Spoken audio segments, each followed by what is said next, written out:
Chapter 1, Professor, I've made up my mind. I'm joining the expedition. I'll meet you and the team in Tanzania in 2 weeks. In the dimly lit room, Aurora Sterling dialed her professor's number. Hearing her words, the professor was overjoyed. Aurora, you've finally come around. You have such a talent for geological research. When I was putting the team together, I was dying to have you join, but Mr. Blackwood was dead set against it. Has Mr. Blackwood finally agreed to let you go abroad? The Mr. Blackwood her professor mentioned was Ethan Blackwood, the president of the Blackwood Group, the man who had raised her since she was a child. Yes, he agreed, Aurora lied. She was a graduate student in geology. Going on expeditions was an inevitability, but Ethan didn't want her to endure such hardships, and more than that, feared she would encounter danger. He had always refused to relent, but now, surely, he would agree now. After hanging up, she leaned against the door, her mind adrift. From the living room on the other side of the door, Ethan's gentle voice was crystal clear. Isabella, have some shrimp. Thank you, Ninth Master. While eating, Isabella Vance glanced around the room. Ninth Master, it seems that little girl of yours has some unusual feelings for you. Ethan paused for a moment, his expression calm as he used the serving chopsticks to place more food on Isabella's plate. She's just a kid. Don't mind her. A kid? Listening to the voices from outside and staring at the black and white letters of the pregnancy report in her hand, Aurora felt a profound bitterness well up inside her. So, in the Ninth's eyes, she had always just been a child who hadn't grown up. But it was this child who was carrying his baby. Aurora gently caressed her flat stomach, sensing the baby who was still too small to respond, and forced a difficult smile. Tonight, she had planned to tell Ethan she was pregnant. But now, it seemed, there was no longer any need. A month ago, at a business gala, Ethan had been drugged by a rival. She had rushed to take care of him, but he had thrown himself on top of her. The man she had secretly loved so deeply was now coming on to her.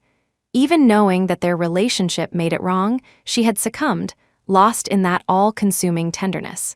Ethan Blackwood, known as the Ninth Master, was the youngest son of the Blackwood family, and the current head of their empire, the most powerful man in the city.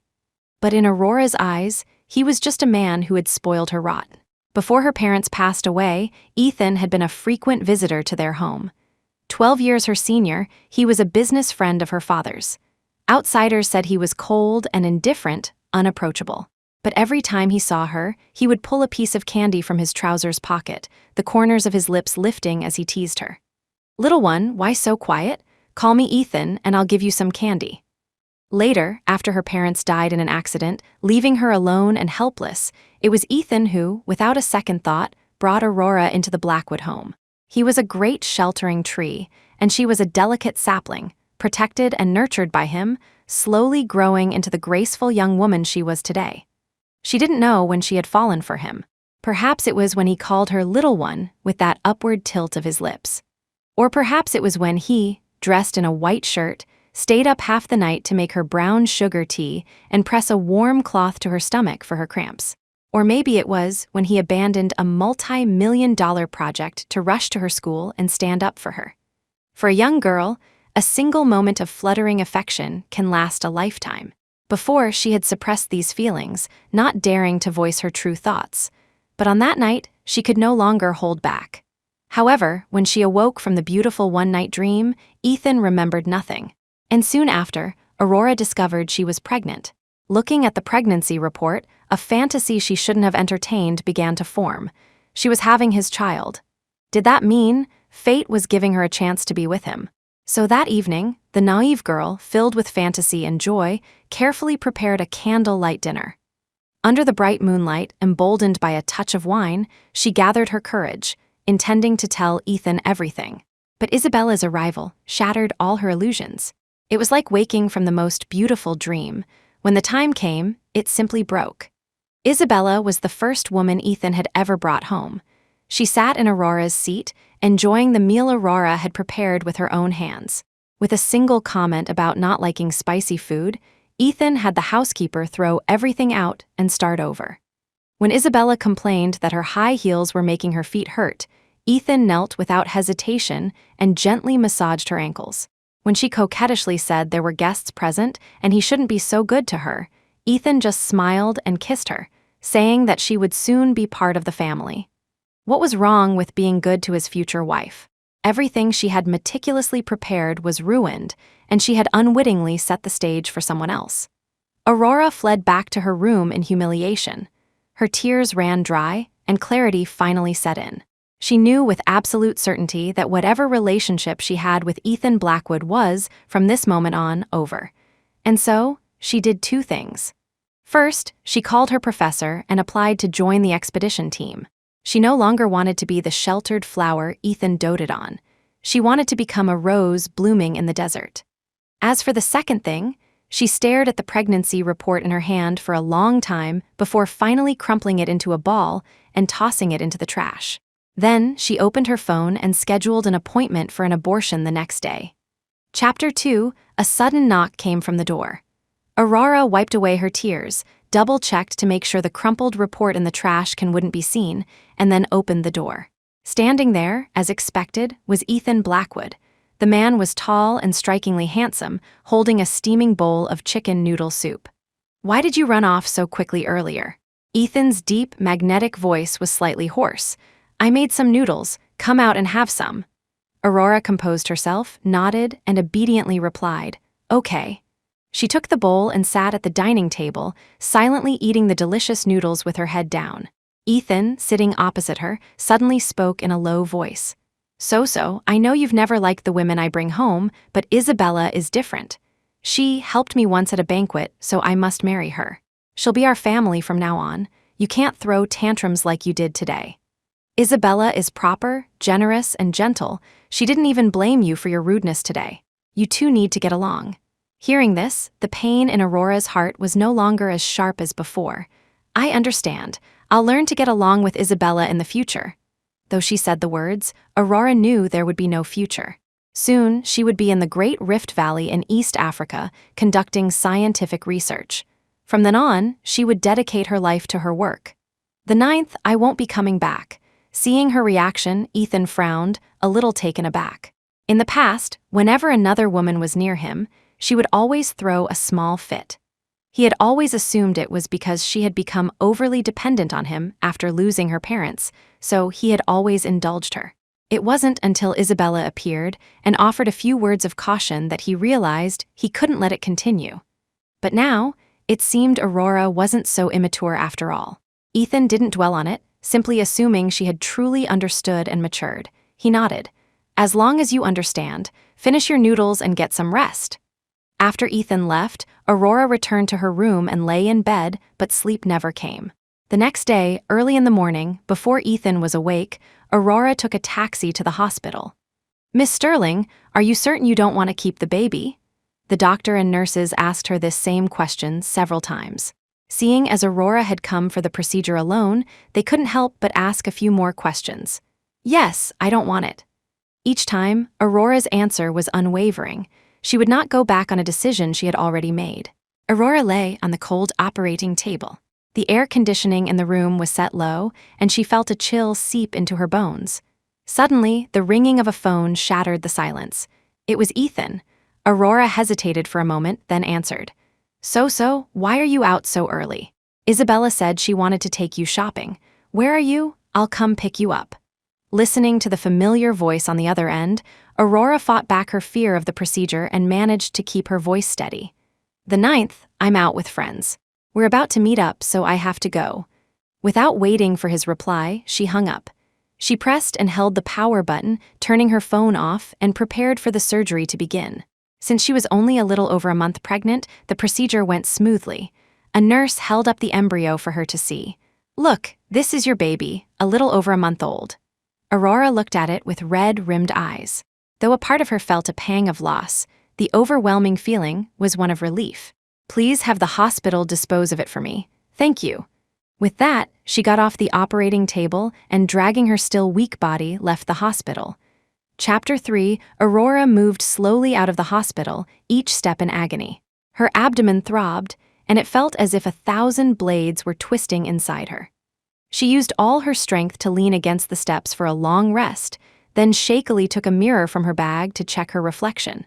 As expected, her face was deathly pale, a ghastly sight. With trembling hands, she took out the makeup she had brought with her and began applying it. She couldn't let Ethan find out she just had an abortion. But even after several layers of foundation, she couldn't cover the pale, haggard look on her face. All she could do was apply a bright lip gloss to make herself look a little healthier. After eating a few pieces of bread from her bag, Aurora went to the adjacent shopping mall and bought some necessary supplies: medicine, compressed biscuits, tools, and other items. These were all in preparation for her research expedition abroad in 2 weeks. Carrying her bags, Aurora walked slowly back.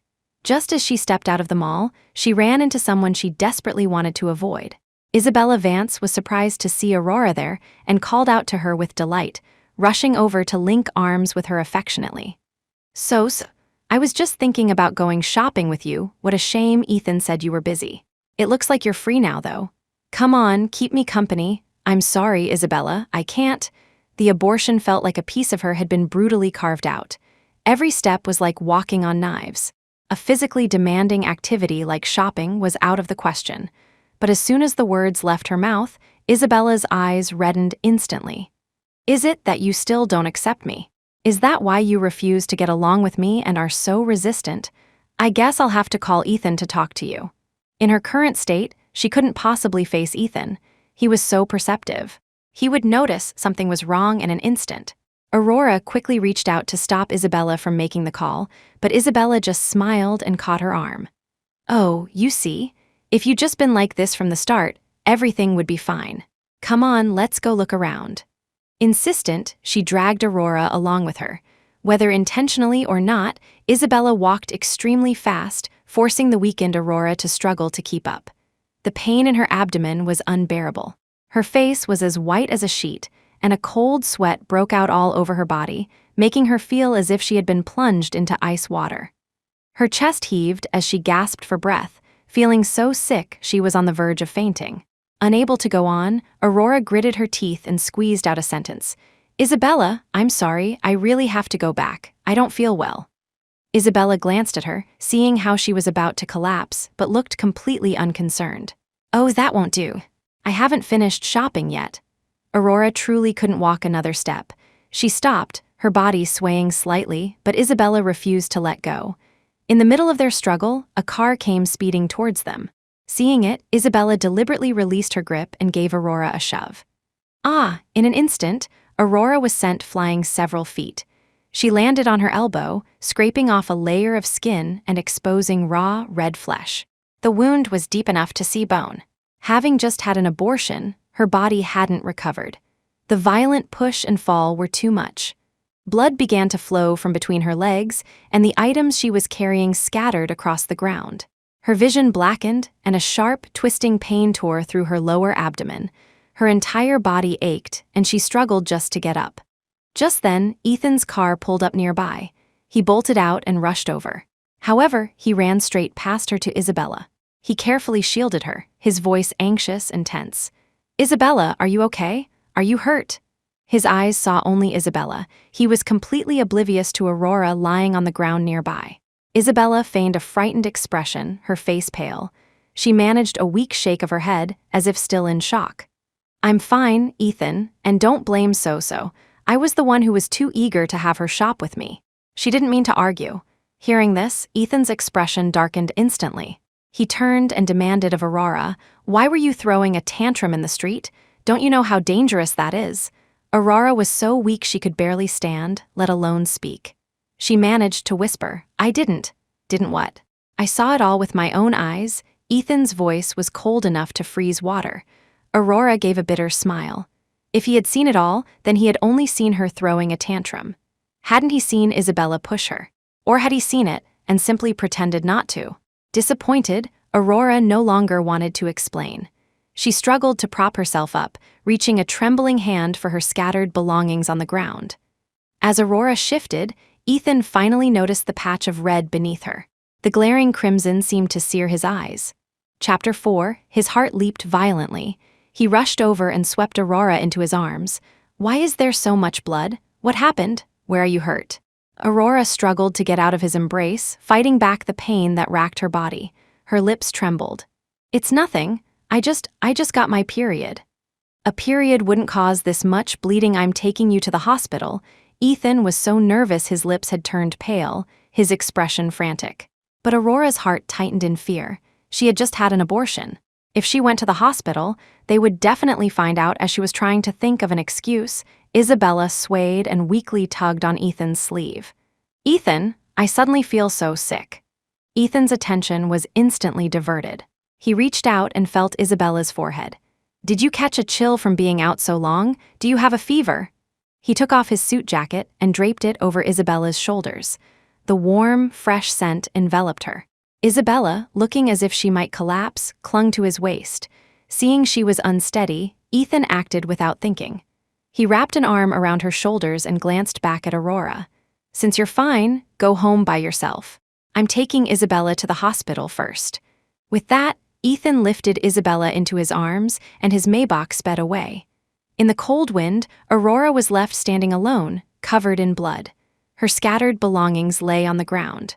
She slowly crouched down, picking them up one by one. Her head was spinning. Aurora didn't even know how she managed to get her wounds treated at a clinic or how she made it home. For several days, Ethan did not return, but she knew what he was doing every day. Through Isabella's social media posts, Aurora caught glimpses of their happiness. Isabella had a minor cold, not even a fever, yet he had reserved an entire hospital wing for her and hired the city's best doctors for consultations. At Isabella's slightest whim, whatever she wanted to eat or have, he would deliver it immediately. He had always disliked having his picture taken, but in every photo with Isabella, his eyes were filled with a gentle, doting look. Once, that look had belonged exclusively to Aurora, but seeing him give it to someone else now, she found that her heart didn't ache as much as before. Perhaps it was because she was leaving and the baby was gone. The last tie between them had already dissolved. Besides, with him busy taking care of Isabella and not coming home, she could pack her things without any fear of being discovered. Aurora swallowed a handful of bitter pills with warm water, her face expressionless. After taking her medicine, she packed a few light, durable, and stain-resistant outfits to take with her. Just then, Ethan suddenly returned. Seeing Aurora packing clothes, his brow twitched. A sense of unease settled in his heart. Is she throwing another tantrum? Is she unhappy again? Is she actually thinking of running away from home? Ethan quickly pressed down on her hands, stopping her from packing. His voice was cold as he demanded, "What are you doing?" When Aurora didn't answer, he seemed to understand. He pressed his fingers to his temples in frustration. "I've told you, Isabella helped me once, and I will marry her. There's a limit to your tantrums. Even if you don't like her, you absolutely cannot run away from home." Hearing this, Aurora suddenly remembered the photos Isabella had posted online these past few days. His tenderness and earnestness toward Isabella were undeniable. She had seen it with her own eyes. It couldn't be dismissed as merely repaying a debt. Chapter 5, Perhaps Ethan Blackwood truly loved Isabella Vance. A bitter taste filled her mouth. "The 9th, you don't have to explain to me. I think you and Isabella are a perfect match. I'm not throwing a tantrum, and I'm not thinking of running away." She pointed out the window. "Look, the weather is changing, the season is turning. I'm just putting away my clothes." Ethan glanced out the window. Sure enough, the sky was filled with dark clouds. Autumn was coming. He narrowed his eyes, still suspicious. But while there were a few clothes on Aurora's bed, all her jewelry, accessories, shoes, and other belongings were in their usual places. It didn't look like she was planning to run away. Ethan let out a breath he hadn't realized he was holding. He didn't know why he had been so frantic. His tone softened. "We have staff in the house. You don't need to do this yourself. Just leave it to them." The things she needed to take with her had already been secretly packed over the past few days. So Aurora nodded obediently and said, "Okay." 3 days later was Isabella's birthday party. Ethan handed Aurora a pink evening gown. "In 3 days, you'll come with me to Isabella's birthday party. We're all going to be family, so you need to get along with her." Aurora took the dress and nodded obediently. At the party, the guests mingled, their glasses clinking, all praising the 9th Master and Miss Vance as a match made in heaven. Miss Vance is so gentle and dignified. She and the 9th Master are a perfect pair. I know, right? This is the first time I've ever seen the 9th Master treat a woman so well. Seeing them makes me believe in love again. Countless similar comments reached Aurora's ears. She stood silently in a corner, her eyes downcast. Before, the spot by Ethan's side had always belonged to her alone. Now, she stood outside the crowd, watching him from afar, unable to even get close. Not that she wanted to push her way in. She found a quiet corner and sat down. On the stage, amidst everyone's anticipation, Ethan presented Isabella with her birthday gift. He opened a long, black velvet box, revealing a dazzling sapphire necklace. Countless exquisitely cut diamonds served as mere accents, refracting a rainbow of light that only enhanced the brilliance of the central sapphire. In that instant, the entire hall fell silent. Everyone held their breath, admiring the sapphire necklace, a treasure of rare beauty. Suddenly, someone exclaimed in awe, "Isn't that the necklace that sold for $1 billion at the Sotheby's auction a month and a half ago?" It is so. The ninth master was the one who bought it as a birthday gift for Miss Vance. The comment was like a drop of oil in a hot pan, causing a wave of gasps and whispers to ripple through the crowd. That day, every young woman in the room envied Isabella Vance. Some even wished they could be her. It was only then that Aurora belatedly remembered. She had seen this necklace in a magazine a few months ago. She had only glanced at it, but Ethan had seen her and said with a small smile, "So likes it?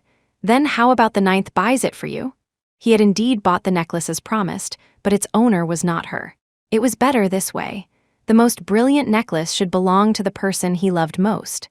Chapter 6, as the party reached its climax, a tribute video began to play on the large screen, watched by all. Many people appeared in the video, all offering their birthday wishes to Isabella. Isabella watched the screen, covering her mouth in surprise, her expression ecstatic. But halfway through, the video suddenly cut out, and the screen began to cycle through a series of photos. The photos were of a slightly yellowed diary, and every page told the story of a young girl's burgeoning love. "I had a fever today. The ninth dropped everything in his meeting to come back and take care of me.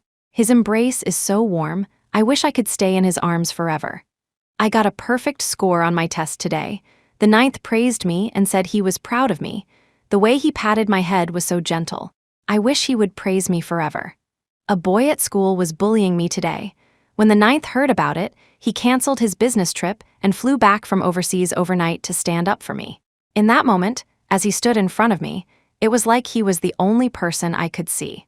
It's my birthday today. The ninth asked me what I wished for. I didn't tell him. My wish is to grow up quickly so I can stand by his side openly.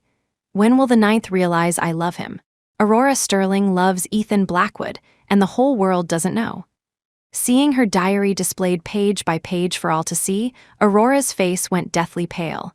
Her diary, how did it end up on the big screen? The secret love she had hidden since her youth was now being brutally exposed, laid bare for everyone to see. Ethan Blackwood was powerful, wealthy, and extraordinarily handsome, the man of countless debutantes' dreams. There was hardly a woman who didn't yearn to marry him. But no one had ever imagined that the girl the ninth master had kindly taken in and raised would harbor such inappropriate feelings for him. Instantly, the banquet hall erupted in an uproar. Countless people began to whisper and point, casting looks of incredulous disdain at Aurora. The ninth master raised her since she was a child. Her parents are dead, and he was kind enough to take her in, but she had these kinds of thoughts, tusk. I know, right? How old was she back then to be thinking like that? She's really gone astray. What is this stuff? It's so shameless. The torrent of condemnation was like a volley of sharp knives piercing Aurora's ears. She felt a wave of dizziness. The words buzzed in her head, causing a ringing in her ears and a sharp pain in her skull. Ethan's face was grim, his thin lips pressed into a tight line. His voice was unnaturally cold. "Pull the plug," the words seemed to be forced from his throat. A nearby bodyguard snapped to his senses and rushed to disconnect the power to the screen. With the power cut, everything went quiet. As whispers continued to circulate, Ethan quickly had his staff clear the room. Knowing he needed to handle a private family matter, the guests left without much complaint. Once the crowd had dispersed, Ethan walked slowly, deliberately, toward Aurora. Each step of his leather shoes was like a knife plunging into her heart. Aurora kept her eyes lowered, her palms trembling slightly. The next moment, a hand flew through the air. She instinctively closed her eyes, but after a few seconds, the slap never landed. She slowly opened her eyes. His palm was inches from her face, having stopped just short. Ethan was seething with rage. He rebuked her. "Aurora, I am your guardian, a full 12 years your senior in terms of age or status. We are completely impossible. When did you start having these kinds of feelings for me? This is utterly absurd. Have all the years I've spent raising you been for nothing?" The intended slap, heavy with his fury, hung in the air. Aurora had braced herself for the impact, but Ethan, forcing back his anger, pulled his hand away. Chapter 7, Aurora remained silent, offering no reply. She had already accepted that she and the ninth could never be together and had no intention of pursuing this forbidden love. But the diary entries were indeed hers, so she didn't know how to explain. As the silence stretched, thick and heavy, Isabella stepped forward and took his hand, her voice feigning gentleness. "Ethan, so may have inappropriate feelings, but she's just a child. It's normal for children to make mistakes." As she spoke, a look of disappointment she couldn't hide crossed her face. "I just never thought she would do something like this on my birthday. Even if she dislikes me, she shouldn't have done this. Oh, it's all my fault. I can't believe such an accident happened. If only I had checked everything a few more times beforehand." Ethan's brow furrowed. He immediately understood the implication behind Isabella's words. He turned his cold gaze to Aurora. "Was all of this today your deliberate arrangement? You did this to ruin her birthday party because you're jealous of Isabella, didn't you? Aurora, you're not a child anymore. I told you, Isabella will be my wife. Nothing you do can change that. Did you not hear a single word I said?"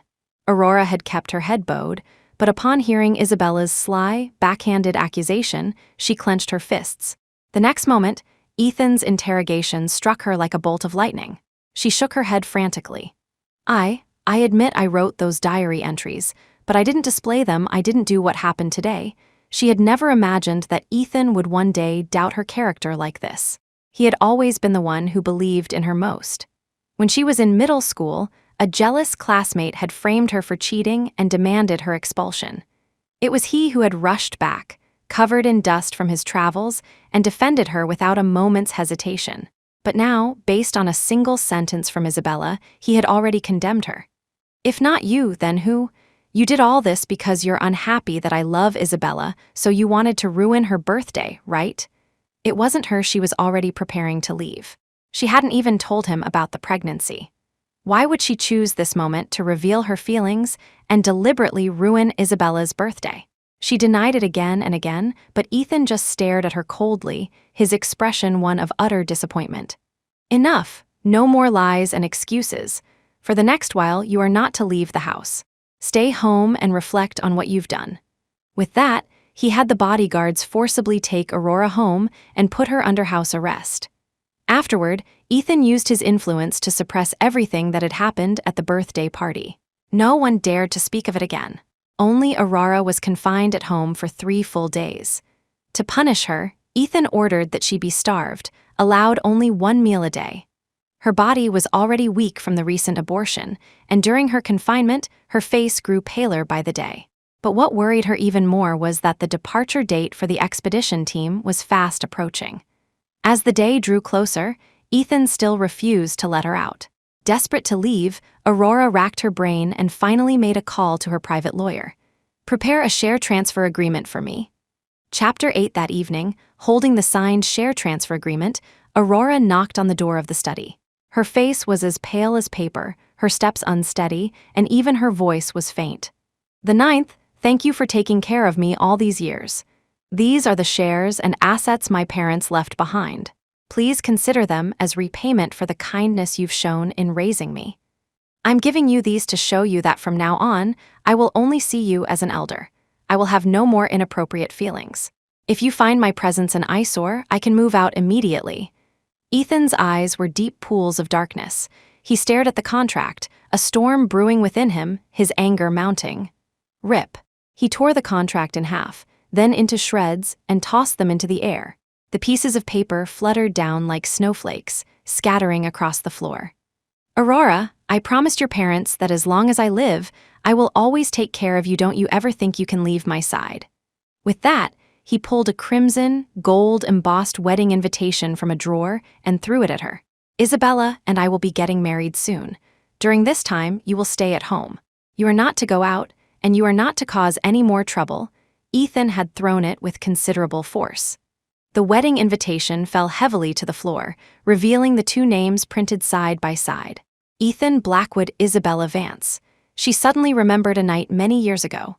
A thunderstorm raged outside, the lightning and thunder reminding her of the night her parents had died.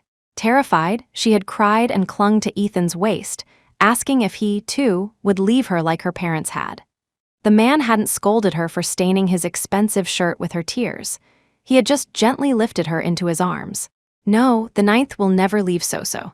She had sobbed, "But my classmate said you'll get married one day, you'll have a wife and children, you'll start your own family."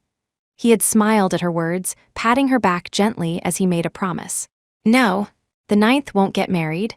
The ninth only has his So-So. I'll stay with So-So forever." The one who heard the words had never forgotten them. The one who spoke them had long since moved on. A youthful promise, now just an empty dream. Chapter 9, the plan had failed. Ethan still refused to let her leave and even assigned more people to watch her. 2 bodyguards stood outside her bedroom door, and more patrolled constantly outside her window, leaving her no chance of escape. She had tried everything. Jumping from the window, faking illness, making a run for the door, she had begged the housekeepers and pleaded with the guards time and again, but the answer was always the same. "I'm sorry, miss. The ninth master has forbidden you from leaving your room. There's nothing we can do." Time ticked by, bringing her departure date closer. The day of her flight arrived, and Aurora was still confined. Just as she was beginning to despair, thinking she would never get away, Isabella suddenly came to see her. "Aurora, do you want to get out? It must be miserable being locked up in here all this time, right? If you want to leave, I can help you." Aurora had little affection for Isabella and didn't even look up at her feigned kindness. "Why would you help me?" Isabella let out a light laugh. "Of course, my help comes with a condition. I can get you out, but on one condition. From this day forward, you are never to appear before the ninth again." The condition didn't trouble Aurora. She had already planned to go on the expedition to the Great Rift Valley and would be traveling the world after that. She had no intention of ever coming back. The demand perfectly aligned with her own plans, but she didn't agree immediately. Instead, she looked at Isabella calmly. "Aren't you afraid of the consequences for letting me go behind his back?" Hearing this, Isabella couldn't hide the smile on her face. "You don't need to worry about that. Everyone knows how important I am to Ethan now. Besides, I'm about to become the mistress of this house. You can't just freeload here forever, can you? It's only right that I get rid of you. Why would Ethan blame me?" The words struck Aurora's heart with a sudden, sharp pain. Ethan really did love Isabella. After a moment of silence, Aurora nodded. "Deal." Isabella's lips curved in a satisfied smile. "I'll give you 20 minutes. Get out of here within 20 minutes. Aurora acknowledged with a hum, then rose and retrieved a pre-packed suitcase from the corner. After a moment's thought, she took a pen and wrote a letter, leaving it on the dressing table. Less than 10 minutes later, she walked out with her suitcase. Somehow, Isabella had arranged it so that the guards outside her door were gone. Aurora breathed a sigh of relief. As she was about to leave with her suitcase, Isabella suddenly stopped her, her eyes dark. "Aurora, remember what you promised. Forever," Aurora finished her sentence. "I know. I will never appear before the ninth master again." With that, she took one last look at the house, the villa that had held 10 years of her joys and sorrows. It was time to say goodbye. She remembered when the ninth had first brought her here. She had been so timid, so guarded against everything. It was Ethan who had slowly nurtured her into the bright young woman she was today. She respected him, was grateful to him, and now, as he wished, she would stop loving him. She had a wider world to explore now. Aurora wiped away the last tear from the corner of her eye. "Goodbye forever, Ethan Blackwood." As the words fell, she turned and disappeared. It was evening when Ethan returned home. He was on his way to check on Aurora when he found the housekeepers and bodyguards he had assigned to watch her standing in the living room, looking terrified and shrinking back. Suddenly, his heart skipped a beat and a sense of foreboding washed over him. "What happened?" The staff trembled, barely daring to look up, their bodies shaking uncontrollably. Their lips moved, but no words came out. Finally, the head of security dropped to his knees with a thud. "Ninth Master, we failed in our duty. Miss Sterling ran away." "What?" A roar filled Ethan's ears. The short sentence was enough to make his mind go completely blank. He threw open the door to Aurora's room. Just as he feared, the room was empty. Everything that belonged to Aurora was gone. There was nothing left, except for a single, solitary letter on the dressing table. Ethan snatched the letter, his hands shaking as his eyes scanned the page. The letter was long, but its central message was clear. "The 9th, I'm gone, don't look for me. I won't be coming back." Ethan's expression grew darker, the aura around him becoming terrifyingly grim. Everyone held their breath. Bang, he slammed his fist into the wardrobe with such force that it splintered. But even that wasn't enough to vent the rage boiling inside him. In a matter of moments, he had smashed the entire room to pieces. Blood seeped from his knuckles, covering his hand. Ethan paid no mind to the minor injury. Only one thought consumed him. The person he had raised for 10 years had just run away. What had he ever done to wrong her? Just then, a housekeeper broke the dead silence, tremulously handing him a torn and taped-up report. "Ninth Master, please look at this. The miss didn't leave it. I found it in her trash can a while ago. I just had a feeling something was wrong with her. She's been so distracted lately. That's why I took the liberty of taping it back together. The miss isn't a disobedient child. You'll understand when you see this." Ethan took a deep breath and accepted the report. One glance was all it took for his vision to swim and for him to feel as if he had been struck by lightning. "This is Soso's pregnancy report." The housekeeper nodded grimly. Ethan felt his legs give way, and he steadied himself against the wall, his voice trembling. "The baby, whose is it?" Chapter 10. No one could give him an answer. Perhaps only Aurora herself knew who the father of her child was. Ethan clutched the tattered pregnancy report, his eyes bloodshot, on the verge of madness. "Investigate. I want you to find out every place Aurora has been and every person she has contacted in the last 3 months." "Yes, sir." The housekeepers and bodyguards retreated, immediately beginning their investigation. Ethan's personal team was also mobilized. While waiting for the results, he stood in the rec room, a belated sense of regret washing over him. As his anger subsided, his mind began to clear. He quickly had someone question the bodyguards.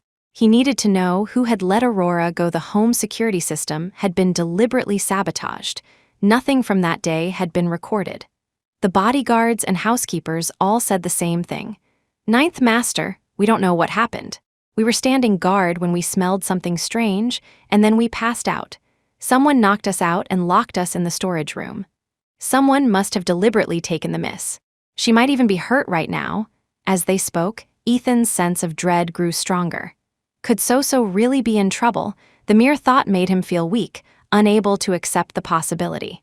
Find out where Soso went as quickly as possible. You must bring her back unharmed. The order was given, and everyone scrambled to obey. After so many years, they had all grown fond of Aurora and were now deeply worried about her. The next day, they finally had a lead, but the person who found it was hesitant to reveal who had let Aurora go. "Ninth Master, the person who let Miss Sterling go was," the man in black stammered, unable to get the words out. Ethan's face was like ice, his voice dangerously cold. "Speak, you will not be punished." With that assurance, the man finally spoke. "The person who let Miss Sterling go was Miss Vance. It was Isabella Vance." The moment Isabella's name was mentioned, the teacup in Ethan's hand shattered. How could it be her? For a moment, Ethan could hardly believe it. The man in black, as if anticipating his disbelief, produced several clips from a neighboring villa's security footage. The person in the video was undeniably Isabella. It was the Vance family's people who had drugged the bodyguards and housekeepers. It was Isabella who had let Aurora go. With a thud, Ethan's fist slammed onto the table, and crimson blood trickled down his hand. He closed his eyes, unable to accept it, his lips moving silently. "Bring Isabella Vance to me, no matter what." She had no right to let Aurora go without his permission. A short while later, Isabella arrived. She showed none of the panic everyone expected. Instead, she was perfectly calm as she sat beside Ethan and spoke casually. "Ethan, what did you need me for? I was just looking at wedding dresses. Do you prefer a traditional or a Western-style wedding? We'll talk about that later." Look at this, he played the surveillance video for her. After a long silence, Isabella's face suddenly turned pale, her eyes welling with unshed tears. Ethan, it's true, I was the one who let Soso go. Her confession surprised everyone in the room. Chapter 11, shouldn't she be denying it? That was the thought on everyone's mind. Isabella forced a smile. Ethan, I wasn't trying to hide it from you. Soso begged me so many times to let her out. I had no choice. She said she had developed inappropriate feelings for you and knew she shouldn't stay by your side any longer. She didn't want to be a burden and have you be judged because of her, so she chose to leave. She managed another difficult smile. Ethan, did you know? As she was leaving, she even wished us well. She said she hoped to hear about our wedding soon, so she would have a reason to come back and visit. Ethan remained silent, his dark, deep eyes fixed on her, searching for any sign of a lie. But there was none. Perhaps she was just that good at hiding it. For a moment, he found himself instinctively not wanting to believe what Isabella was saying. He pinched the bridge of his nose in frustration and said dismissively, "All right, we'll discuss the wedding later. You can go home for now." Right now, something was more important than marriage. Finding out who the father of Aurora's baby was, he couldn't accept that the girl he had raised for 10 years had mysteriously become pregnant with another man's child, and was possibly even planning to run off and marry him. Just thinking about it was enough to make Ethan feel like he was suffocating. Seeing that Isabella hadn't left, he frowned. "You should go, I'm busy." Hearing his cold tone, Isabella's expression turned ugly. She bit her lip hard but could only nod and leave. On her way out, she couldn't understand why Ethan hadn't believed her. She had said all that, so why weren't they getting married?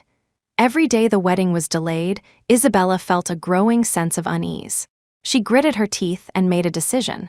3 days later, Isabella couldn't contain her smile. She approached Ethan with a thin piece of paper, speaking with a coy and embarrassed air. "Ethan, I'm pregnant." Isabella's face was a mixture of shyness and bliss as she looked at him expectantly. However, Ethan remained silent, his face expressionless as he studied her, offering no response. Isabella's heart skipped a beat. She pushed down the unease rising within her and placed the pregnancy report in front of him. "Look, it's our child." With her manicured nails, she pointed to a shadowy area on the report. "Oh, is that so? Are you really pregnant?" There was no trace of joy in Ethan's voice, only a subtle, dangerous undercurrent. Isabella didn't think much of it and nodded, casting him a playful, chiding look. "Of course I'm pregnant. We're having a baby." "Ha!"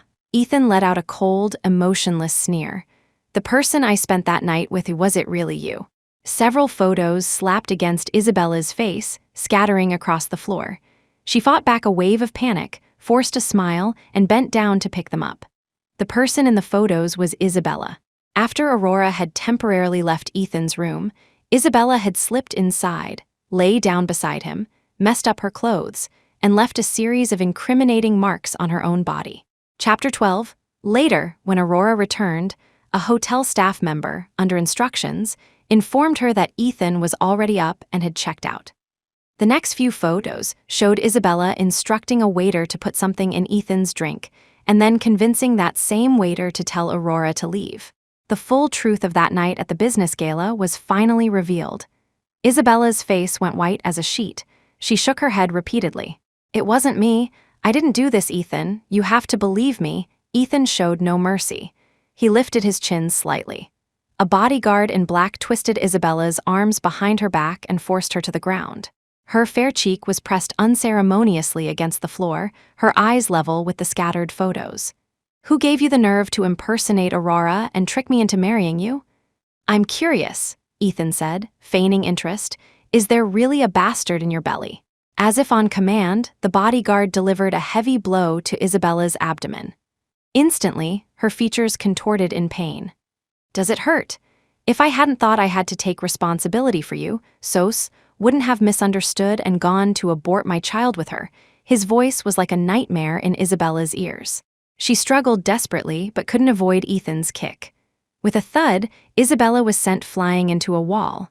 She coughed up blood, her body slumping to the floor like a rag doll. For a moment, the pain was so intense she felt as if her organs had shifted. But it was clear there was no blood flowing from between her legs. Isabella wasn't pregnant. She had simply taken someone else's pregnancy report and altered the personal information. If she had been truly pregnant, there was no way the baby could have survived such abuse. Isabella coughed violently. I was wrong, I shouldn't have done it. You can't touch me, I have the Vance family behind me, let me go. I'm begging you, Ninth Master. She had abandoned all pretense of elegance, groveling at Ethan's feet like a stray dog. But Ethan remained utterly unmoved. He let out a cold laugh and grabbed her by the throat. I forgive you, then who will forgive my so-so? Who will forgive my child? I was so close to finding out what really happened that night, to knowing it was Aurora. But you stopped me, told me not to investigate, said you were already in my bed, so what was there to doubt? His grip tightened. Isabella's eyes rolled back in her head.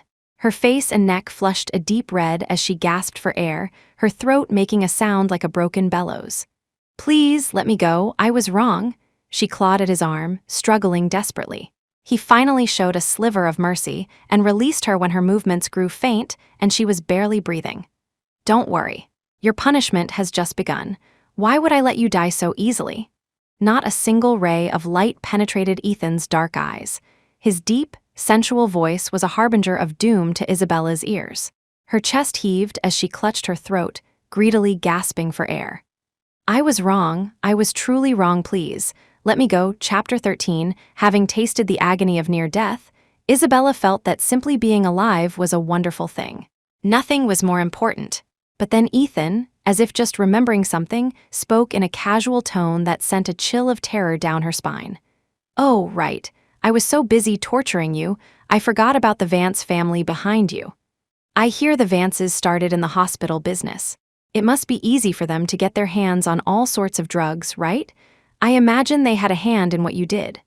His tone wasn't aggressive, but Isabella collapsed to the floor in despair, coughing up flecks of blood. The fact that he had said it meant he would show the Vance family no mercy. It was over. Everything was over. The Vance family was not one of the city's top families, occupying an awkward middle tier. They had always dreamed of climbing higher, of advancing the family's status. A year ago, at Aurora's birthday party, Isabella had witnessed Ethan's deep affection for her. How could she not be moved by such an exceptional man? At the time, she was just like any other debutante, dreaming an impossible dream. Ethan had always been disciplined and aloof from women. Isabella never even had a chance to get close to him. Despite several encounters, she had never left any impression on him. In the Ninth Master's eyes, she was just another face in the crowd. But Isabella dreamed of forging a connection with him, so she drugged him. In fact, she had tried countless times before that one banquet. Only that once had she succeeded, and only because it was Aurora who had handed him the drink. Ethan drank it, and soon the drug took effect. But Isabella, who had been secretly following him, lost him around a corner. That single, fateful moment led to Ethan and Aurora's night together. Afterward, Isabella had assumed Aurora's identity, lying beside him and taking Aurora's place as the woman who could stand by his side. As the Ninth Master's girlfriend, Isabella enjoyed a level of attention she had never known. Overnight, she became the envy of every woman in the city. She had even, for a time, outshone Aurora. It was easy. Aurora was too naive. With a few simple tricks, Isabella had made Aurora lose heart, get an abortion, suffer injury, have her love for the Ninth exposed, and finally leave the city forever. But Isabella never expected that after Aurora left, Ethan would be so angry that he wouldn't believe her story and that he would actually investigate.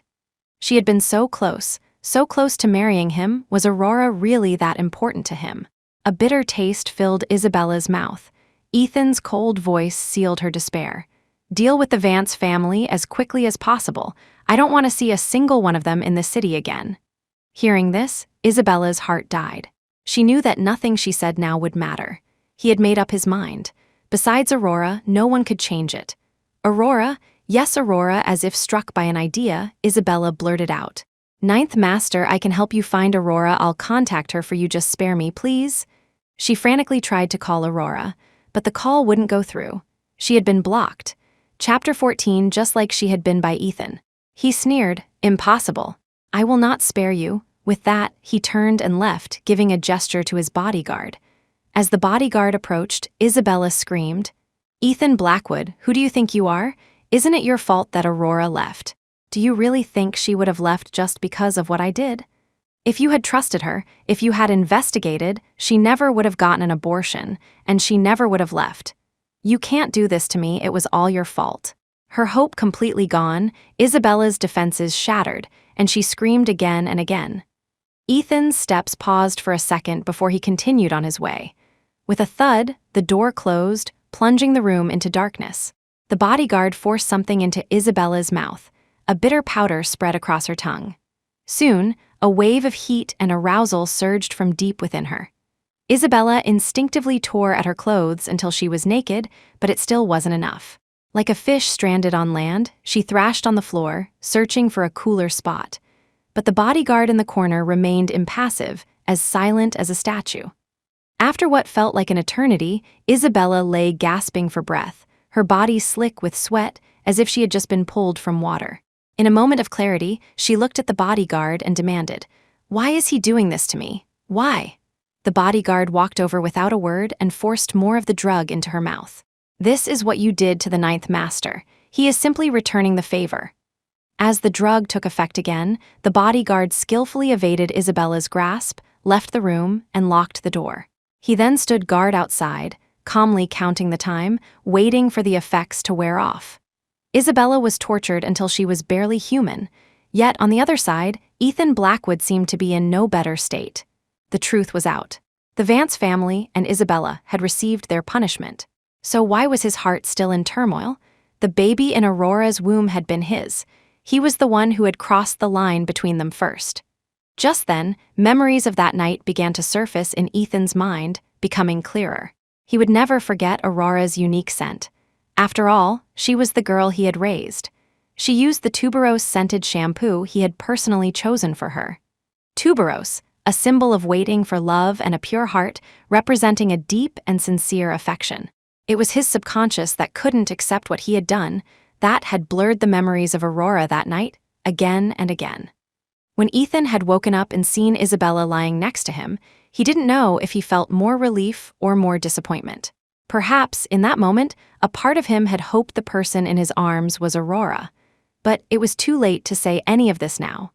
Ethan slammed his fist on the table in frustration, venting the anger in his heart. He hated Isabella, but he hated himself more. He hated that he had let Aurora bear everything alone while he had cowardly hidden behind her, burying his true feelings deep inside. Chapter 15. To deceive himself, when Aurora's feelings were exposed, Ethan chose to condemn her, forcing her to give up her inappropriate love. In those days, he wasn't just convincing Aurora to give up. He was also convincing himself. He couldn't imagine what her parents would think if they were still alive, and knew he had fallen in love with their daughter. To make Aurora let go completely, to persuade his own heart, Ethan had chosen to marry Isabella. God only knew how much pain that decision had cost him. But at the time, he had thought, what else could I do? He had slept with Isabella. It was impossible with Aurora now. He would just have to make do for the rest of his life. His realization had come too late. He remembered what happened that night far too late. He hadn't slept with Isabella at all. There had only ever been one woman for him. Aurora. Ethan clutched the torn pregnancy report, his heart feeling as if it were shattering along with it. The report, with its few simple lines, glossed over all her pain. His so-so, how did she bring herself to have an abortion? To have a living child torn from her body, what kind of agony was that? So-so, you must have been in so much pain then, weren't you? His vision blurred with tears, his voice raw and broken. Only now did he understand. That day, Aurora hadn't been on her period. It was bleeding from falling again after the abortion he had pampered her for so many years. She was so afraid of pain. How had she endured it? Just imagining it was excruciating for Ethan. He beat his chest again and again in self-reproach, as if trying to atone for all his past mistakes. And that night, the first time he brought Isabella home, the candlelight dinner Aurora had prepared, it wasn't for Isabella, was it? Ethan was filled with regret. If he hadn't chosen to bring Isabella home that day, perhaps Aurora would have told him everything. Their child wouldn't have been aborted. They would have stayed together. Isabella would never have been an obstacle between them. They would have been a very happy couple. Yes, a couple. At this moment, Ethan finally, truly admitted that he loved Aurora and even longed to have a family with her. So what if her parents disapproved? If he truly treated Aurora well, they would eventually accept it. Unfortunately, Ethan had figured this out too late. He sat alone in Aurora's room, drinking bottle after bottle of wine. Only when he was drunk could he see his so-so again in his dreams. Ethan had restored the room to how it was before, even buying back all of Aurora's clothes, makeup, and other belongings.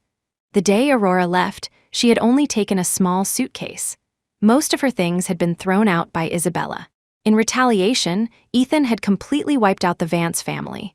Their land was now his, repurposed as a landfill. Ethan hugged the rabbit stuffed animal that Aurora loved, burying his face in its soft fur. But the rabbit was new. It didn't have her scent. It's not her, none of this is her. Even in his drunken stupor, a part of him remained sober. Everything he had bought back was different from before. Without Aurora's presence, the room felt impossibly cold. Chapter 16, Ethan drank through the night. The next day, he arranged all his work affairs, preparing to go find Aurora. No matter what, this time, he would not be a coward. He had to take responsibility for Aurora. They clearly loved each other.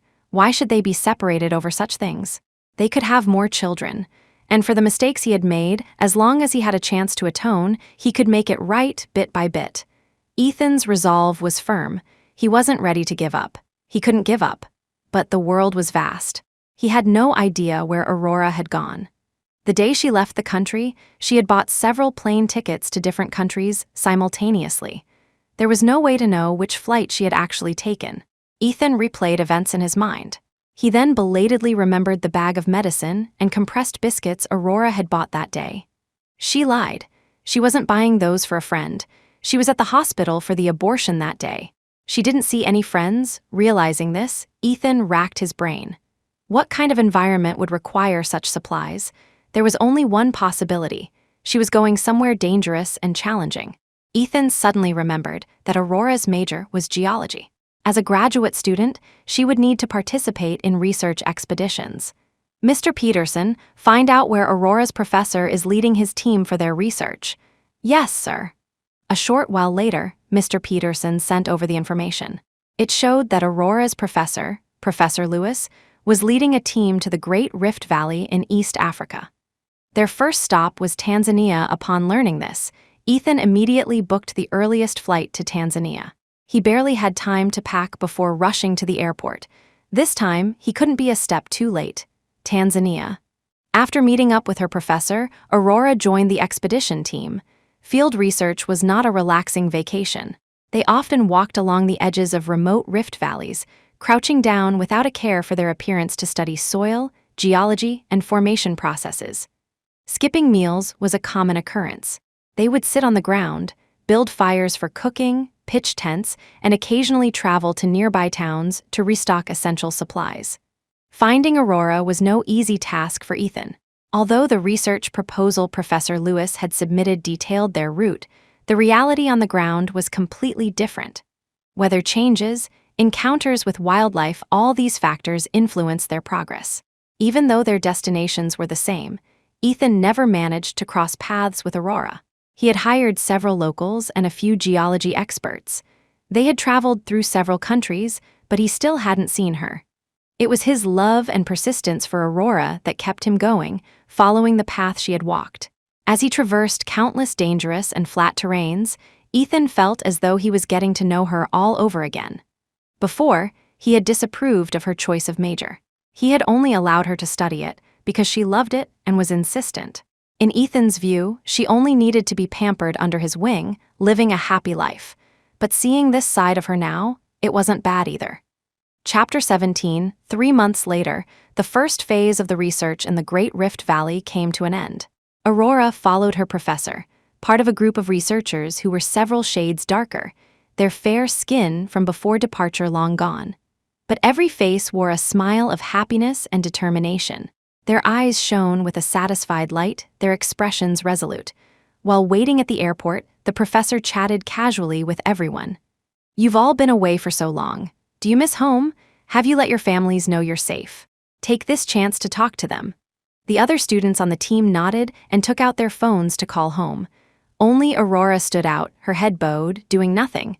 Professor Lewis found it strange. He knew Aurora's parents had passed away, but he also knew she had a strict guardian uncle. This uncle was from a powerful family and had previously objected to her going on expeditions out of concern for her safety.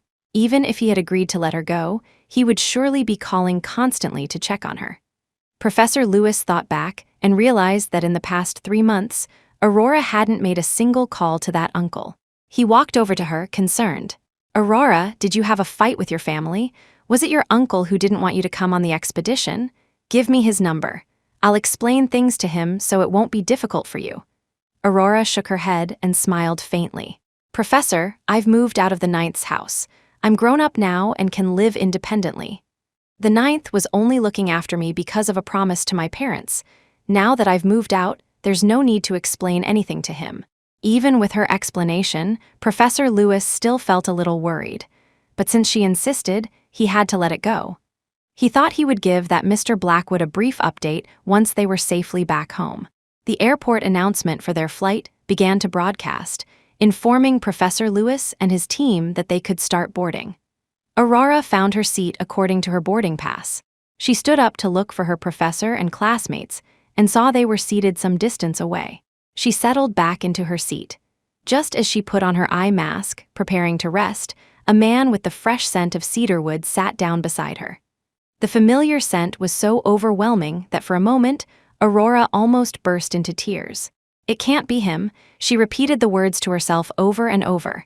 But the next moment, Ethan Blackwood spoke her name. "Aurora So-So." His voice was as deep and magnetic as ever. The words, as they left his lips, seemed to have been repeated 1,000 times over. It was hard to say who was more emotional. Ethan was so moved his eyes welled up and his voice was thick with emotion. "Aurora, wake up, look at me." "I'm sorry, sir, I think you have the wrong person." Aurora's denial was firm. She had promised Isabella she would never see Ethan again, and she had no intention of breaking that promise. Besides, there was nothing between them anymore. There was no need for a reunion. Ethan's eyes were locked on Aurora's familiar face. He firmly gripped her shoulders and removed her eye mask. "So-So, don't lie. I finally found you the moment the mask was off." Ethan pulled Aurora into his arms, burying his face in the crook of her neck, deeply inhaling her scent. Chapter 18, the moment he held the familiar person in his arms, Ethan felt his life was complete again. He wished he could meld her into his very bones so they would never be apart. "So-So, I know everything. I don't care about any of it, just come home with me. Let's be together. Let's get married, okay?" Chasing Aurora across the world, facing disappointment after disappointment, had made him realize just how precious this moment holding her in his arms truly was. What other people thought, the gossip, none of it mattered. Who was he? He was the Ninth Master, the man who called the shots in the city if he made a decision, who would dare to question it. He had been wrong before, too caught up in the nature of their relationship. Now, Ethan understood that nothing was more important than having Aurora by his side. He never wanted to experience that hopeless, endless search again. Aurora's body was stiff as Ethan held her. If this had been the old her, the one who hadn't completely given up, she might have ecstatically agreed without a second thought. But why, now that she had finally let go, had he come back for her? Aurora closed her eyes in disappointment, her eyelids growing moist. After a long silence, she finally pushed him away. "Don't be like this, Mr. Blackwood. We're not suitable. I won't have any inappropriate thoughts about you. You are my elder, and you're 12 years older than me. Whether it's our status or our age, we are not a match." She threw the words Ethan had once said to her right back at him. Hearing the familiar phrases, Ethan was stunned. A sharp pain shot through his heart, spreading from his chest to every limb. Ethan's lips moved, but his throat was too dry and raw to speak. A bitter taste filled his mouth. He looked at the calm, detached Aurora and felt as if a bucket of ice water had been thrown over him, instantly cooling his excitement. So, don't be like this. I was wrong before. I shouldn't have said those things." His gaze was almost pleading, but Aurora seemed not to feel it.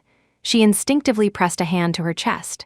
The heart that had loved Ethan Blackwood had already been extinguished by his own hands. It no longer beat for him. What more did he want from her? Her face was etched with weariness and resignation. The 9th, you have your fiancé. I only see you as an elder. Please don't make these kinds of jokes anymore, and don't test me again. No matter how many times you ask, my answer will be the same. The expression on her face stung Ethan's eyes. When had it happened? When had her love for him completely vanished? A tidal wave of regret threatened to drown him.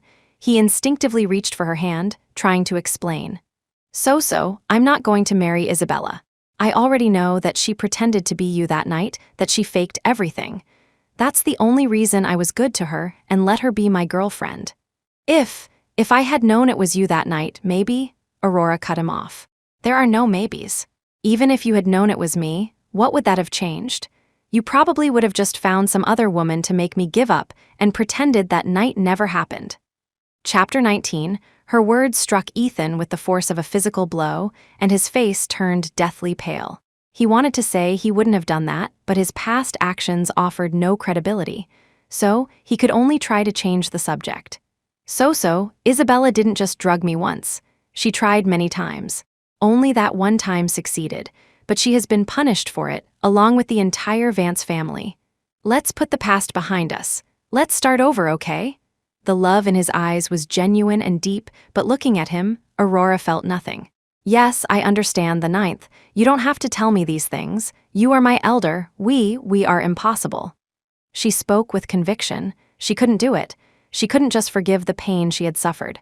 There had been too many mistakes, too many misunderstandings between them. The hurt was irreversible. A shattered mirror can never be perfectly restored. A broken heart cannot be rekindled by the same person who broke it. If she forgave him so easily now, what would that make of all the pain she had endured? From the beginning, she was never the one at fault. She had been brave once, but the outcome was not what she had wanted. Even without Isabella, they would not have ended up together. The gap between their statuses was too great. Ethics, gossip, age, all of it stood in their way. Ultimately, the biggest hurdle was accepting one's own true feelings. Aurora had accepted hers, but Ethan had chosen to run away. Perhaps their ending was written from the start. He had repeatedly fled from his own heart, burying his true feelings so deep that he almost deceived himself. Who would have thought that the 9th master, invincible in the world of business, would be such a coward when it came to love? Aurora kept bringing up his status as her elder, just as he had once done, trying to convince him to give up. I don't care. As long as you come back to me, I don't care about anything else. Seeing his persistence, Aurora had nothing more to say. She asked a flight attendant for a blanket, wrapped herself in it, and closed her eyes to sleep. Ethan fell silent, his gaze fixed on her profile. No matter what, he would not give up. There was nothing the 9th master wanted that he couldn't have. Whatever it took, Aurora Sterling would be his. After the plane landed, Ethan followed Aurora, keeping a close but not too close distance, like her most steadfast guardian. When Professor Lewis did a head count, he was surprised to see the extra person. Is he really this controlling? Professor Lewis wondered silently, but simply told Ethan about Aurora's performance during the trip. Mr. Blackwood, Aurora is very talented and incredibly hardworking. Even though she's a girl, she's no less capable than any of the men in the group. In fact, she often surpasses them. During our research, she provided new directions for our study. We still have to write papers and document our findings when we get back to the university. Chapter 20, the implication was clear. Let her go. The team was heading back to the university together, and they had work to do. Professor Lewis had no intention of letting go of such a promising student and valuable assistant. Of course, he was also trying to be considerate, sensing the friction between Aurora and her family. Aurora was a good kid. She wouldn't quarrel with her family for no reason. Something must have happened.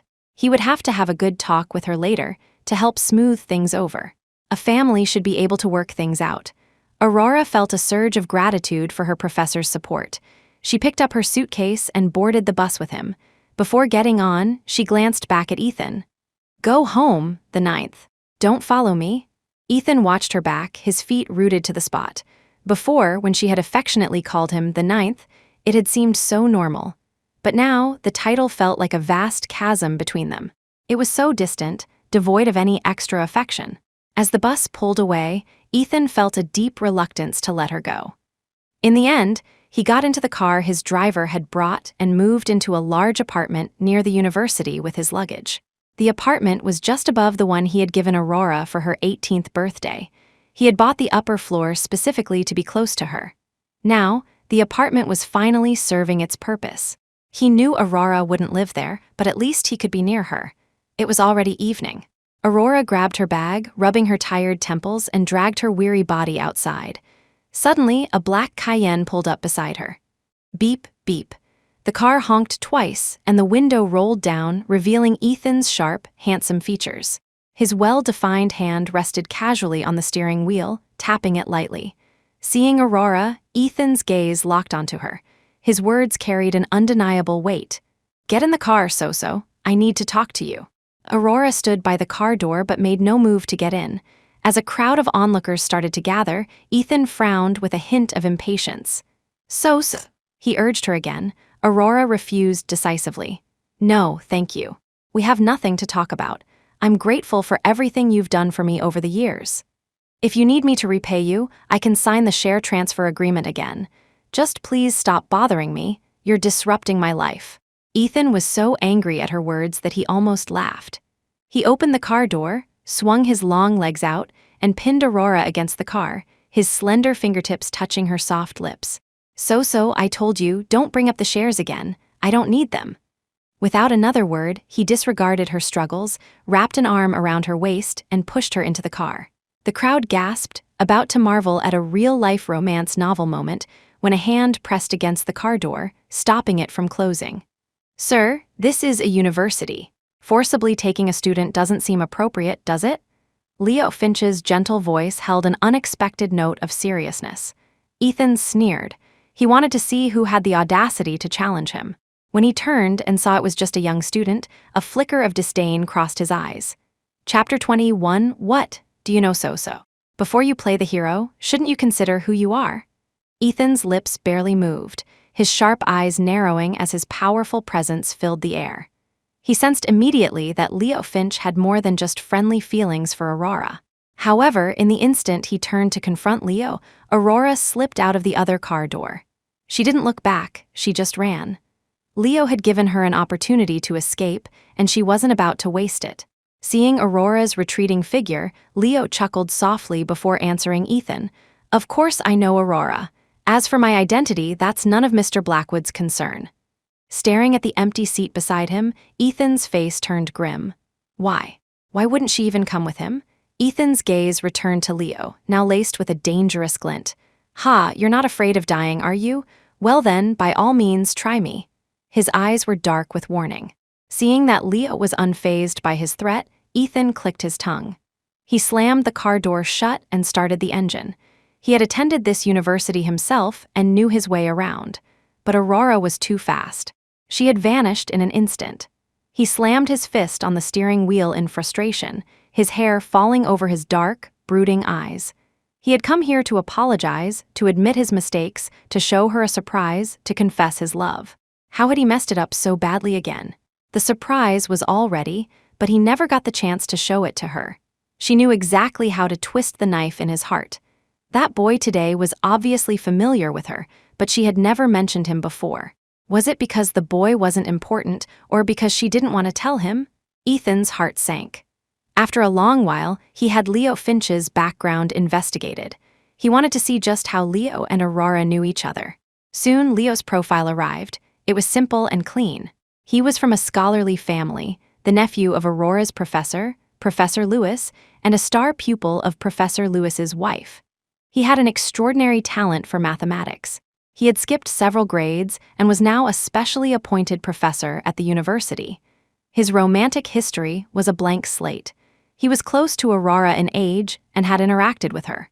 From every angle, he seemed like a perfect match for Aurora. The more Ethan read, the angrier he became. Jealousy surged through him. He turned off his phone and threw it aside with a clatter. So-So wouldn't like a boy like that. She loves me. She only loves me. He repeated it to himself over and over, but it was a futile attempt. To vent his rage, Ethan returned to the basement of his villa. In the basement was a madwoman, constantly muttering nonsense. It was Isabella Vance. Day after day, she was force-fed aphrodisiacs but given no release. Eventually, when she had developed a tolerance to the drugs, they started beating her. They would treat her wounds, and once she healed, the beatings would start again, in a never-ending cycle. Combined with the prolonged darkness, how could she not have been driven insane? Chapter 22, Isabella's body was covered in bruises. Her eyes were vacant, and she endlessly repeated pleas for mercy and apologies. The guards were highly trained and remained unmoved. It was at this moment that Ethan appeared. Seeing the familiar yet strange figure, Isabella thought she was hallucinating. She crawled to Ethan's feet in desperation, clutching his trouser leg, begging piteously. "Ninth Master, please, I'm begging you, let me go. I truly know I was wrong. Let me out, I'll do anything." Ethan coldly shook her off and kicked her away in disgust. "If it weren't for you, Soso would still be mine." None of this would have happened. He bent down, his fingers gripping Isabella's chin tightly. His tone was dangerous. "You want to get out, don't you?" Isabella nodded frantically. He continued magnanimously, "Then I'll give you that chance. I'll let you out. I want you to go apologize to Soso. The day she forgives you is the day you get your freedom. Otherwise," he didn't finish the sentence, but Isabella could guess what it meant. It would be nothing good. A short time later, Isabella was released. The moment she saw the sun again, Isabella was overcome with emotion. At the university, Aurora had just escaped from Ethan and was still shaken. She couldn't understand why he wouldn't let go, even after she had made herself so clear. She lay on her dorm bed, lost in thought. Suddenly, a message from Leo Finch came through. "Aurora, are you okay? He didn't take you, did he?" It was obvious who he was. Aurora typed back, "No, I'm fine, thanks for today." Putting her phone down, she began to wonder if coming back had been the right decision. It seemed that as long as she was in this city, she would be entangled with Ethan Blackwood. His eyes were everywhere. If he really wanted to do something, she couldn't escape. His love had once been all she dreamed of, but now it had become a burden. After long consideration, Aurora called her professor. "Professor, can I apply for a research project somewhere else? Anywhere is fine. I'm not afraid of hardship." Professor Lewis sounded troubled. According to the academic plan, they wouldn't start a new project so soon after finishing one. Besides, they hadn't finished analyzing the data they had just collected. He was silent for a moment before replying. "Aurora, I have a rough idea of what's going on. Families should talk things out. If it's really not working, I'll see if there are any other projects available. For now, finish up the work you have on hand." "Okay. Thank you, Professor. I appreciate your help." After hanging up, Aurora's heart was still unsettled. It felt impossible to communicate with Ethan. They couldn't go back to how things were. She felt like a bystander to all his love and hate, unable to be moved by it. There was nothing she could do but speed up her research progress. However, when she woke up early the next morning, an unexpected person was blocking the entrance to her dormitory. Seeing Aurora come out, Isabella threw herself to her knees in front of her, bowing her head to the ground again and again. "Aurora, please, forgive me, everything was my fault. I shouldn't have stolen your identity, I shouldn't have hurt you, and I shouldn't have forced you to leave. It's all my fault. Punish me however you want, as long as you can forgive me, I'll accept anything." Chapter 23, the sound of her forehead hitting the pavement was audible to passers-by. Blood started to trickle from her brow.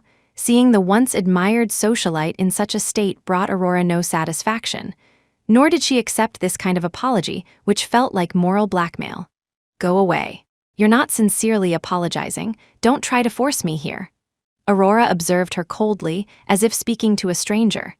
The onlookers started to murmur, criticizing Aurora for being too hard-hearted.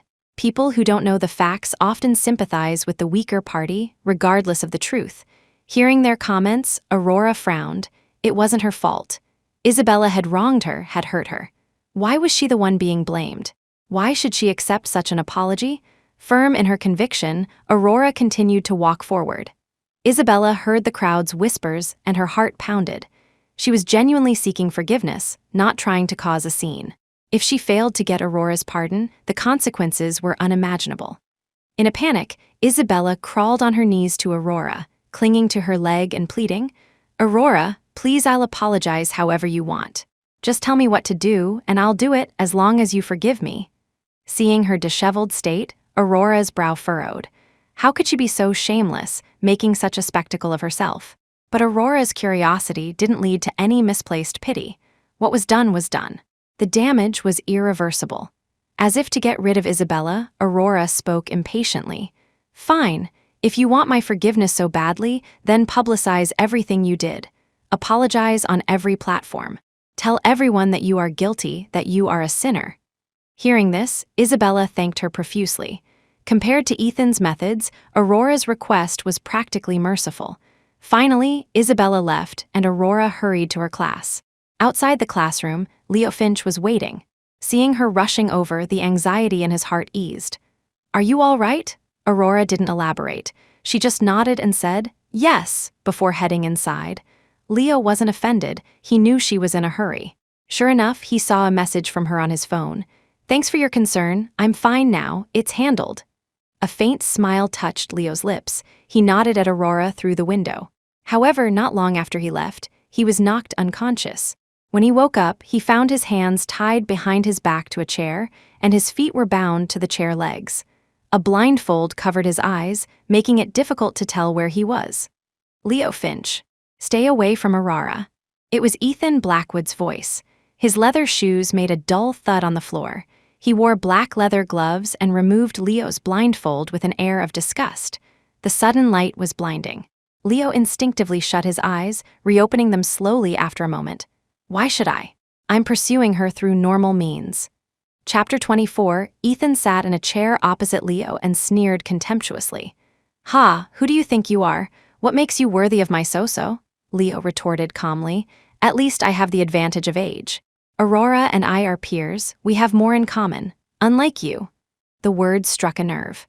The 12-year age gap was what Ethan was most sensitive about. Before, when it was just him and Aurora in each other's lives, he had thought the age difference was fine. He could take care of her forever. He could protect her, let her live a carefree life under his wing. But when he truly developed inappropriate feelings, he began to resent his age. Why 12 years? If it had been 2 or 3, he could have been her older brother, raised her, taken care of her, grown up with her, and building a family together would have seemed natural. He tried to tell himself that age didn't matter. After all, when Aurora fell in love with him, she had never cared about their age difference. But now, with a younger, more outstanding competitor in front of him, Ethan couldn't help but overthink. "Oh, and what of it? I've taken care of So-So for 10 years. I know everything she likes and dislikes. We share countless memories. What does age matter?" With that, Ethan clapped his hands, and 2 towering bodyguards entered. They grabbed Leo, kicked his chair over, and forced him to his knees in front of Ethan.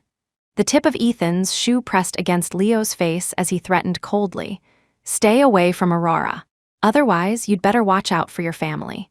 If you want to see your entire family lose their jobs, then by all means, continue your pursuit." He ground his shoe into Leo's cheek insultingly before pulling away in disgust. Ethan stood up and left, waiting at the entrance of the basement for the outcome. The sounds of fists hitting flesh echoed from within. His expression remained unmoved, his fingertips digging deep into his palms, venting his anger and frustration. Just then, Aurora suddenly appeared. She rushed to Ethan and slapped him hard across the face. The crisp sound echoed through the basement. Even Aurora herself was stunned. She looked at her hand, realizing how impulsive she had been. "I'm sorry," Aurora said, bowing her head in a sincere apology. "But please let Leo go. He's done nothing wrong. You shouldn't be doing this to him." Ethan didn't answer. His eyes were fixed on Aurora, growing deeper and darker. A faint red mark was visible on his cheek. He pinned her against the wall, his hot breath fanning across her collarbone. "So, be a good girl. Take back what you said, and I'll pretend I never heard it. He covets you. He deserves to die." The dangerous words sent a shiver down Aurora's spine. She felt as if she had never truly seen the man in front of her. Aurora let out a cold laugh. "And you, don't you covet me? Then you deserve to die too." With that, she shoved Ethan hard and stomped on his foot. Then, she quickly opened the basement door and rushed inside to stand in front of Leo. Chapter 25. Let him go, he's innocent. If you don't, I will hate you for the rest of my life. It was the first time Aurora had ever spoken to Ethan with such harsh words. Before, she had always held a certain reliance and reverence for him. That was why, even when she was so wronged, she had only thought of leaving, of disappearing forever. But now, she had cast all of that aside. Of course, what filled her heart most was disappointment in Ethan. Stripped of the idealized filter she had viewed him through for years, he didn't seem so special, so worthy of the love she had given him. But regardless, Leo should not have been hurt because of her. Ethan watched as Aurora shielded Leo, and the jealousy and rage inside him threatened to consume him whole. He bit the inside of his mouth so hard he tasted blood, but he seemed not to notice. "Release Leo Finch." After a long standoff, he finally yielded for Aurora. At his command, the bodyguards immediately untied the ropes on Leo's hands and feet. Once freed, Leo slumped to the ground. He shakily pushed himself up, trying to stand. But he was unsteady and accidentally fell into Aurora's arms. "I'm sorry." Leo looked at Aurora apologetically, the cuts and bruises on his face making him look pitiful. Aurora's heart ached for him, and she shot Ethan a look of deep disapproval. "I'm taking you to the hospital. Your health is what's important." With that, Aurora pushed past the blocking figure of Ethan and helped Leo stumble out. Ethan stood frozen in place, his feet seemingly rooted to the ground. But his eyes followed Aurora, his gaze fixed on her hand intertwined with Leo's. "I'll hate you for the rest of my life." Ethan had never thought he would hear such words from Aurora. The words were powerful enough to break his heart. Seeing her stand against him, for another man, was a pain like no other. At this moment, he finally understood how Aurora must have felt. The soul-crushing agony she experienced when she found out he had a girlfriend was enough to drive her to despair. What's more, when Aurora had been scraped by the car, he had shown more concern for Isabella. The pain he felt now was nothing compared to what Aurora had endured. At the hospital, Aurora stayed by Leo's side, refusing to leave. "You were hurt because of me. I should be here to take care of you," she insisted. Leo smiled gently, but the movement pulled at his wounds. "Hiss, it's okay. It's getting late. You should go home and rest. I'll be fine here by myself. You don't need to be so worried. They're just superficial injuries. Besides, it wasn't your fault. You don't have to take responsibility for his actions." Aurora nodded and hummed in agreement, but made no move to leave. Leo sighed with a helpless smile and let her be. Aurora cared for Leo in the hospital for several days, only leaving when his injuries were mostly healed. She had just walked out of the hospital and was heading back to the university when the housekeeper, Mrs. Gable, called out to her. "Miss Sterling, please, I'm begging you, come home and see the ninth master. He's sick, very sick, but he won't take medicine or see a doctor. He's driven everyone who tried to help away, including the doctor. We're at our wits' end, that's why we came to you. This can't go on, Miss Sterling. Please, we're begging you, go see him." Chapter 26. At Mrs. Gable's repeated pleas, Aurora's brow furrowed, her expression chilling. "Ha," she sneered. "Fine, I'll go back with you." She wanted to see just what kind of game Ethan Blackwood was playing. At the villa, Ethan was lying weakly in Aurora's old room. His eyes were shut tight, his cheeks flushed with fever. Even in such a vulnerable state, he remained on high alert. The smashed objects on the floor and the bruised, bleeding heads of several staff members were proof enough that Ethan was likely very ill. Aurora stopped at the doorway, her eyes fixed on the man in the bed. Ethan, lying on her pink bedspread, looked completely out of place. Suddenly, she remembered that whenever he had been sick in the past, he had always refused everyone's help, toughing it out until he recovered on his own.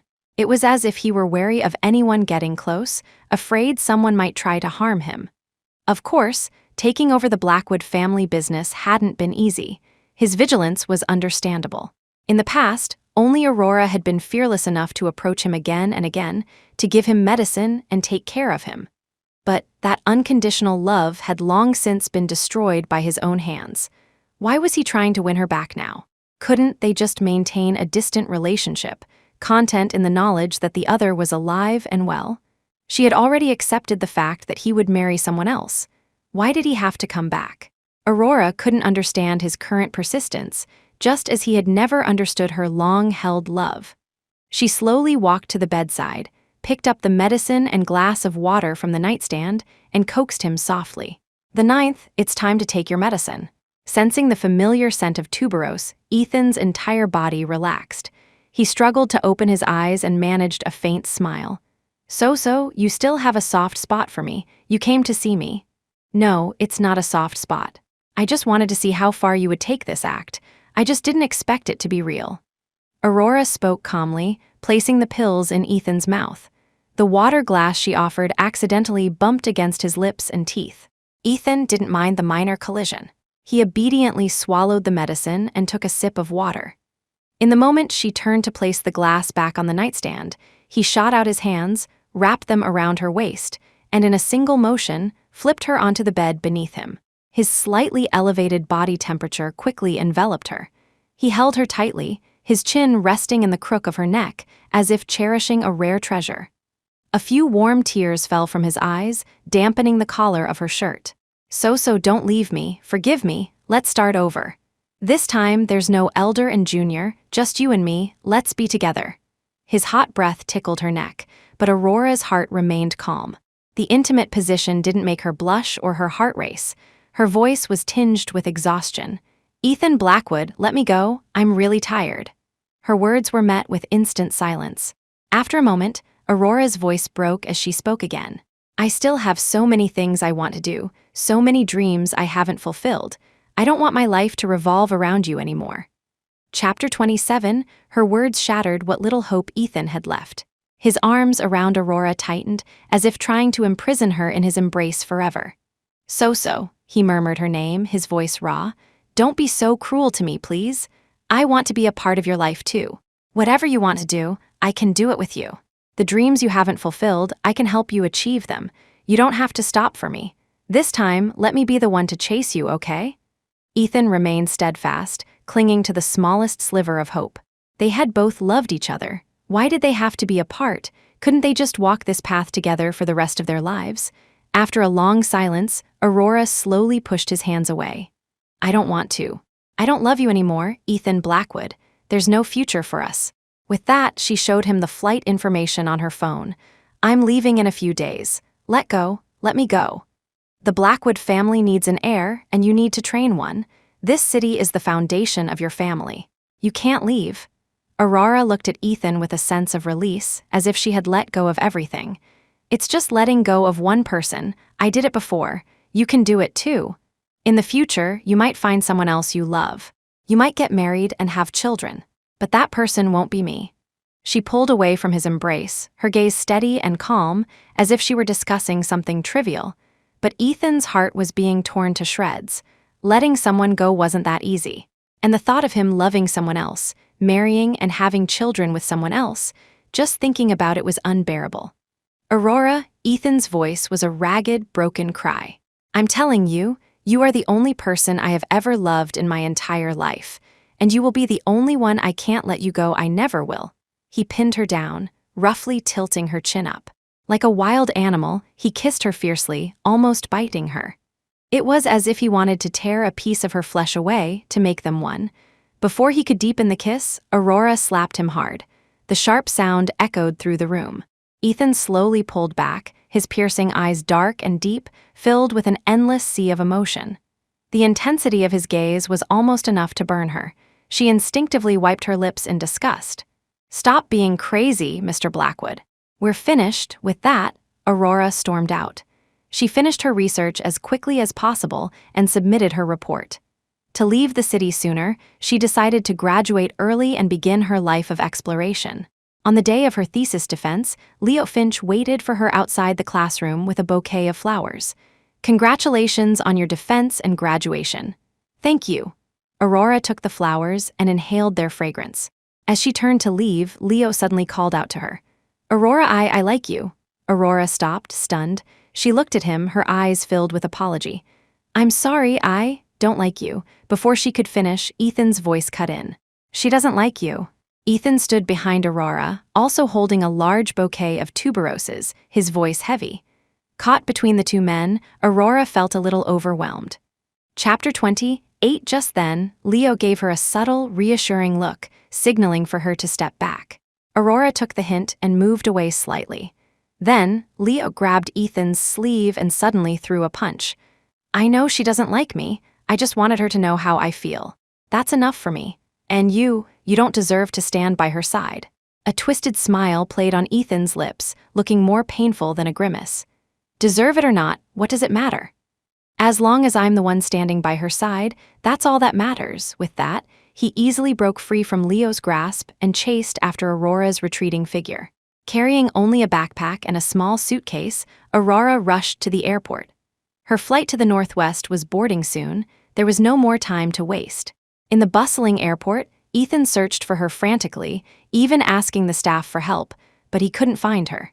It was as if time was playing another cruel joke on him. He was only a little late, but on the way to the airport, he had hit an endless string of red lights. It was as if fate itself was conspiring against him, trying to stop him from catching up. After a long search, an airport employee approached him. "Sir, the woman you're looking for has already boarded her plane and departed." He stumbled back, unable to accept it, shaking his head. No, it can't be. Did she really want to escape him that badly? For the first time, a thought of giving up flickered in Ethan's mind. But it was immediately drowned out by a wave of persistence and unwillingness to yield. The love in his heart churned, never ceasing. Finally, in silence, his face a cold mask, he returned to the Blackwood estate. With astonishing speed, Ethan delegated authority over all of the Blackwood family's enterprises. Incompetent family members were dismissed and replaced with reliable proxies. He only retained key decision-making power and the vast majority of his shares. He had been in charge of the family for many years. It was enough. After settling his affairs, Ethan kept a close watch on Aurora's movements. He knew she was exploring the Gobi Desert, that she had hiked through all sorts of landscapes across the country, occasionally stopping to conduct research. And now, it was time to catch up to her. Ethan bought a ticket to North City and rushed there as fast as he could, the Institute of Geology at North City University. Ethan stood at the entrance, waiting until evening. As dusk fell, Aurora finally hurried out.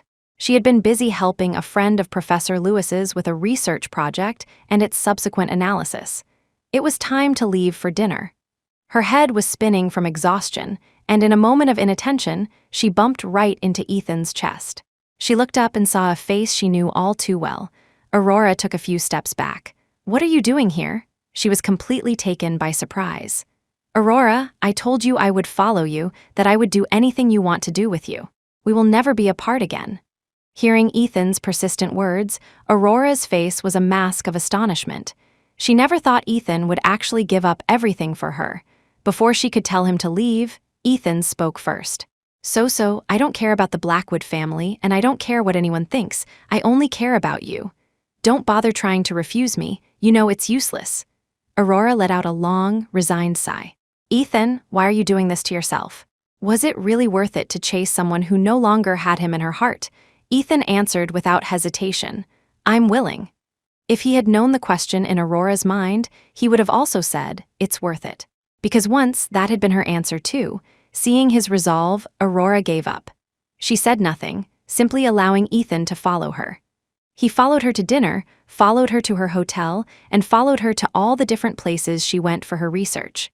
They traveled together, and slowly, the silence between them gave way to conversation, then to sharing, and finally, to a comfortable companionship where they could talk about anything.